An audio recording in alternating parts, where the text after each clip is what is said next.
رحمۃ اللہ وبرکاتہ۔ خیر مقدم ہے آپ کا فدا نامے میں۔ آج ہم حضرت شیخ جلال الدین تبریزی رحمہ اللہ علیہ کا ذکر خیر کر رہے ہیں۔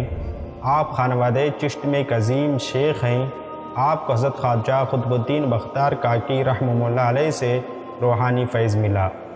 بعض مشائخ آپ کو سلسلے سہروردیہ کے مشائخ سے تصور کرتے ہیں۔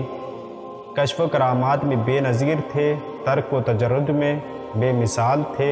ابتدائی سلوک کے ساتھ 7 سال شیخ الشیوخ سہروردی رحمہ اللہ علیہ کی صحبت میں رہے۔ غالباً اسی وجہ سے بعض حضرات آپ کو سہروردیوں میں شمار کرتے ہیں۔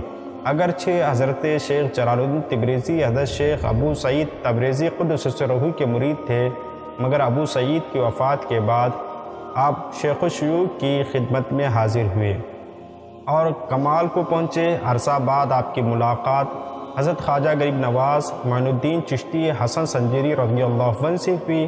وہاں ہی آپ نے حضرت خواجہ قطب الدین کوشی کو دیکھا اور حضرت خواجہ قطب الدین بختیار کاکی نے آپ کو اپنی روحانی تربیت سے درجہ کمال تک پہنچا دیا۔ اس طرح ان کے خلیفہ خاص بنے اور خانوادہ چشت میں معروف ہے۔ حضرت شیخ الشیوخ خواجہ شہاب الدین سہروردی رحمہ اللہ علیہ حج پر جاتے تو حضرت شیخ جلال الدین تبریزی آپ کے ہم رکاب ہوتے تھے۔ آپ ایک دیگدان میں تیار کر کے اپنے سر پر رکھ لیتے اور اس طرح رکھ لیتے کہ سر کو گرمی بھی نہ لگے مگر دیگ میں رکھا ہوا کھانا ٹھنڈا بھی نہ ہونے پائے۔ حضرت شیخ الشیوخ خواجہ شہاب الدین سہروردی رضی اللہ عنہ کی خدمت سفر کا ایک مجاہدہ تھا۔ حضرت خواجہ شہاب الدین سہروردی جس وقت بھی کھانا طلب فرماتے آپ کو گرم اور تازہ کھانا پیش کر دیا جاتا تھا۔ حضرت جلال الدین تبریزی دہلی پہنچے تو سلطان شمس الدین التمش نے آپ کے استقبال کو باہر آئے اور ان دنوں دہلی کے شیخ الاسلام حضرت خواجہ نظم الدین صغرا تھے۔ آپ بھی بادشاہ کے ساتھ استقبال کو تشریف لائے۔ سلطان نے شیخ جلال الدین تبریزی رحمہ اللہ علیہ کو دیکھا تو گھوڑے سے اتر پڑے اور پیادہ آپ کی خدمت میں حاضر ہوا اور پیدل چل کر ہی شہر پہنچے۔ سلطان نے شیخ الاسلام خواجہ نظم الدین صغرا کو کہا، حضرت شیخ کو ایسے مکان میں ٹھہرانا جو میرے نزدیک ہو۔ یہ بات سن کر نجم الدین صغرا کو حسد آیا کہ ایک نووارد بزرگ کی اتنی عزت کی جا رہی ہے۔ حضرت خواجہ نجم الدین نے سلطان التمش کو کہا کہ کیوں نہ شیخ جلال الدین کو بیت الجن میں ٹھہرایا جائے۔ اگر وہ خدا رسیدہ ولی ہیں تو جنوں پر قابو پا لیں گے اور اگر جھوٹے مدعی نکلے، اگر جھوٹے دعوے دار نکلے تو سزا پا لیں گے۔ سلطان التمش نے ابھی جواب نہیں دیا تھا کہ شیخ جلال الدین تبریزی رحمہ اللہ علیہ نے نور باطن سے معلوم کر کے فرمایا کہ بیت الجن کی چابیاں مجھے دی جائیں۔ جب چابیاں لائی گئی تو آپ شیخ جلال الدین تبریزی نے چابیاں اپنے ایک مرید کو دے کر کہا، جاؤ دروازہ کھولو اور آواز دو کہ اس مکان میں رہنے والوں، آج خواجہ جلال الدین تبریزی یہاں آ رہے ہیں، تم اپنا ٹھکانہ کہیں اور کرو۔ رات آپ بیت الجن میں آرام فرما ہوئے۔ سلطان التمش آپ کو ہر روز نئی عزت اور نیا احترام دیتا۔ اس صورتحال نے خواجہ نجم الدین صغرا کو آتش حسد میں جلا دیا۔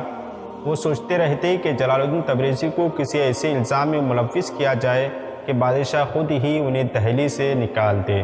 ایک دن حضرت شیخ جلال الدین تبریزی نماز صبح پڑھنے کے بعد بیت الجن میں ہی اپنی چارپائی پر لیٹے ہوئے تھے کہ آپ کا ایک خوبصورت ترکی غلام آپ کے پاؤں دبا رہا تھا۔ شیخ نجم الدین نے اپنے محل کی چھت سے اس لڑکے کو پاؤں دباتے ہوئے دیکھا۔ اسی وقت اٹھ کر بادشاہ کے پاس گئے اور کہا کہ آپ تو اس شخص کے متعلق اچھا اعتقاد رکھتے ہیں، مگر شیخ سورج چڑھے ابھی تک سو رہے ہیں اور ایک خوبصورت غلام ان کے پاؤں دبا رہا ہے۔ یہ بات شریعت کے مطابق نہیں۔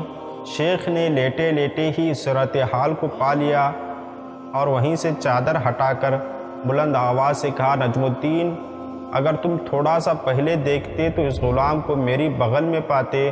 نجم الدین یہ بات سن کر سخت شرمندہ ہوئے، شیخ کو تنگ کرنے سے باز آ گئے، مگر دل میں ٹھان لی کہ اب شیخ کو کسی ایسے الزام میں ملوث کروں گا جس سے بادشاہ ان سے ہمیشہ کے لیے بدظن ہو جائے اور شیخ کو شہر سے نکال دے۔ دہلی شہر میں ایک جمیلہ نامی جو عورت رہا کرتی تھی، جو گانے گایا کرتی تھی، ایک بدکار اور فاحشہ عورت تھی جس کے پاس ملک کے امراء اور دربار کے افسر آیا کرتے تھے۔ اس کا نام گوہر بے بہا تھا۔ حضرت نجم الدین نے اسے اپنے پاس بلایا اور کہا کہ تم شیخ جلال الدین کو زنا کے الزام میں پھنسا دو اور بادشاہ کے سامنے شہادت بھی دے دو تو میں تمہیں 500 دینار طلائی دوں گا۔ ان میں سے نصف روپیہ پیشگی ادا کر دیا گیا اور نصف روپیہ ایک سبزی فروش احمد نامی کے کان پر بطور امانت رکھا گیا کہ جب تم بہتان تراشی کی گواہی دے چکے تو یہ خود بخود آ کر لے لینا۔ چند دن بعد نجم الدین اس بد کردار عورت کو بادشاہ کے سامنے لائے اور عورت کی طرف سے شیخ جلال الدین کے خلاف زنا کی کیفیت کو بیان کیا۔ بادشاہ نے حیران ہو کر پوچھا کہ یہ عورت اپنی زبان سے زنا کا اقرار کر رہی ہے، پھر تو اس کو سنسار کرنا چاہیے، چونکہ ابھی تک شیخ جلال الدین پر یہ گناہ ثابت نہیں ہوا اور تم خود ہی مدعی اور شکایت کنندہ ہو، لہٰذا کسی دوسرے قاضی کو اس مقدمے کا فیصلہ کرنا چاہیے۔ چنانچہ یہ تجویز کیا گیا کہ اس معاملے کی تحقیق کے لیے مشائخ عظام کو مقرر کیا جائے۔ جس وقت تحقیق ہو جائے گی اسی وقت اس پر فرد جرم عائد کر دیا جائے۔ ان دنوں شیخ بہاؤالدین ذکریہ ملتانی اور شیخ جلال الدین تبریزی رحمہ اللہ علیہ کے درمیان کچھ رنجش تھی۔ نجم الدین صغرا نے کہا کہ میری طرف سے شیخ بہاؤالدین ذکریہ ملتانی مقدمے کے حاکم ہوں گے۔ ان کا خیال تھا کہ بہاؤالدین اپنی ذاتی مخالفت کی وجہ سے شیخ جلال الدین کے خلاف فیصلہ دیں گے۔ شیخ بہاؤالدین ذکریہ ملتانی ملتان سے چل کر دہلی آئے۔ دہلی کے تمام مشائخ اعظام جامع مسجد میں جمع تھے۔ شیخ نجم الدین اس گانے والی عورت کو لے کر آگے آ گئے۔ شیخ جلال الدین کے بلانے کے لیے ایک خادم کو بھیجا۔ شیخ جلال الدین محفل میں پہنچے۔ وہ مسجد کے دروازے پر جوتا اتار ہی رہے تھے کہ مسجد میں بیٹھے تمام مشائخ ان کے استقبال کے لیے آگے بڑھے۔ شیخ بہاؤالدین ذکریہ نے خود اٹھ کر شیخ جلال الدین تبریزی رحمہ اللہ علیہ کے جوتے پکڑے اور مسجد میں لے آئے۔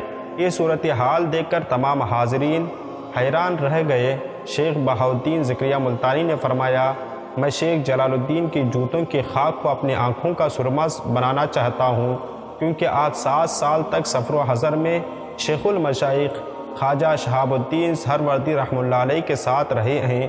یہ کہہ کر اس عورت کو مجلس میں طلب کیا اور کہا، جا الحق و زہق الباطل ان الباطل کان زہوقا، حق آ گیا باطل چلا گیا، باطل جانے ہی والا ہے۔ آپ نے فرمایا کہ یہاں سچی بات کرو ورنہ ان سے بچ نہ سکو گی۔ اس عورت نے بلند آواز سے کہا کہ اللہ تعالیٰ حاضر و ناظر ہے، میں نے حضرت شیخ جلال الدین کے خلاف جھوٹی تہمت لگائی تھی۔ آدھے روپے ابھی تک احمد بقال کے پاس پڑے ہوئے ہیں، اسے بلا کر پوچھ لیا جائے۔ نجم الدین نے مجھے دینے کے لیے اس کے پاس رکھے ہوئے ہیں۔ نجم الدین یہ صورتحال دیکھ کر بے حد شرمندہ ہوئے، حتیٰ کہ بے ہوش ہو کر گر پڑے۔ بادشاہ نے اسی وقت حکم دیا کہ اس کو شیخ اسلامی کے عہدے سے ہٹایا جائے اور ان کی جگہ شیخ بہاؤالدین ذکریہ ملتانی کو مقرر کیا جائے۔ اس واقعے کے چند دن بعد جلال الدین نے دہلی چھوڑ دیا اور بدایوں آ گئے اور وہیں رہنا شروع کر دیا۔ بدایوں میں آئے ابھی چند ہی دن گزرے تھے کہ ایک دن اپنے دوستوں کو لے کر بدایوں کے نزدیک بہنے والے دریا کے کنارے دریا کے نزدیک بیٹھے ہوئے تھے۔ فوراً اٹھے، تازہ وضو فرمایا اور دوستوں اٹھو شیخ نجم الدین صغرا کا جنازہ پڑھ لیں، کیونکہ ابھی وہ دہلی میں انتقال کر گئے ہیں۔ نماز جنازہ کے بعد فرمایا، اگرچہ میں ان کی تہمت تراشی کی وجہ سے دہلی سے نکل آیا ہوں، لیکن وہ میرے پیروں کی دعا سے دنیا سے چلے گئے۔ چند دنوں کے بعد اطلاع ملی کہ واقعی جس دن شیخ جلال الدین تبریزی نے بدایوں میں نماز جنازہ پڑھی تھی، شیخ نجم الدین صغرا کا اسی دن دہلی میں انتقال ہوا تھا۔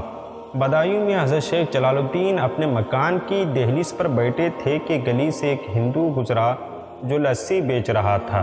شیخ نے اسے نظر بھر کر دیکھا تو کلمہ طیبہ پڑھ کر مسلمان ہو گیا۔ حضرت شیخ نے اس کا نام علی رکھا۔ وہ گھر گیا اور گھر سے اپنا تمام روپیہ دولت اٹھا کر حضرت شیخ کی خدمت میں لے آیا اور کہنے لگا، میں اس دولت سے دستبردار ہو رہا ہوں، یہ اب آپ کی ہے، اسے آپ خرچ کریں۔ آپ نے فرمایا، یہ روپیہ اپنے پاس محفوظ رکھو، جب میں کہوں گا وہاں خرچ کرنا۔ حضرت شیخ کے پاس کوئی غریب یا مسکین آتا تو آپ علی کو اس کی امداد کے لیے کہتے، مگر کسی کو 10 روپے سے کم نہ دلاتے۔ حتیٰ کہ ایک وقت آیا کہ علی کا یہ سارا سرمایہ ختم ہو گیا۔ علی کے دل میں خیال آیا کہ اب اگر حضرت نے مجھے کسی کو دینے کا حکم دیا تو کہاں سے دوں گا؟ کچھ دیر کے بعد ایک فقیر آیا تو حضرت شیخ جلال الدین تبریزی رحمہ اللہ علیہ نے فرمایا، علی تمہارے پاس 1 روپیہ بچ گیا ہے، وہ اس کو دے دو۔ حضرت شیخ جلال الدین تبریزی رحمہ اللہ علیہ کے حوالے سے بے شمار واقعات اور کرامات مشہور ہیں اور کتابوں میں درج ہیں۔ خواجہ بندہ نواز گیسو دراز، سید محمد گیسو دراز رحمہ اللہ علیہ کے ملفوظات جامع القلم میں لکھا ہوا ہے کہ شیخ فرید الدین گنج شکر ابھی بچے تھے تو آپ بہت عبادت میں مشغول رہتے، لوگوں نے آپ کا نام قاضی زادہ دیوانہ رکھا۔ ایک بار شیخ جلال الدین تبریزی شیخ فرید الدین گنج شکر کے شہر پاک پتن میں قیام فرمایا تو آپ نے لوگوں سے پوچھا، اس شہر میں کوئی درویش رہتا ہے؟ لوگوں نے بتایا، جامعہ مسجد میں ایک دیوانہ لڑکا ہے۔ آپ اس لڑکے کو دیکھنے کے لیے گئے، ساتھ ایک انار لیا اور شیخ فرید الدین کو پیش کیا۔ شیخ فرید الدین گنج شکر روزدار تھے، آپ نے انار توڑا اور تمام حاضرین میں تقسیم کر دیا۔ اتفاقاً انار کا ایک دانہ وہاں پڑا رہا۔ اس دن شیخ فرید الدین گنج شکر رحمہ اللہ علیہ نے اس انار کے دانے سے روزہ افطار کیا۔ وہ انار کا دانہ کھاتے ہی بڑے بلند درجات پر فائز ہو گئے۔ آپ کہا کرتے تھے کہ افسوس افسوس اس دن میں سارا انار نہیں کھا لیا، ورنہ میرا مقام کچھ اور ہوتا۔ جن دنوں آپ خواجہ قطب الدین بختیار کاکی کی خدمت میں پہنچے تو آپ نے نہایت حسرت کے ساتھ انار نہ کھانے پر افسوس کیا۔ حضرت شیخ قطب الدین بختیار کاکی رحمہ اللہ علیہ نے فرمایا، بابا فرید، جو کچھ تھا وہ اس ایک دانے میں تھا، اللہ نے اسے تیرے لیے محفوظ رکھا تھا۔ حضرت شیخ جلال الدین تبریزی رحمہ اللہ علیہ کا وصال 647 ہجری میں ہوا۔ آپ سے درخواست ہے کہ ہماری ویڈیو کو لائک شیئر کریں۔ انشاءاللہ ملتے ہیں اگلی ویڈیو میں۔ السلام علیکم۔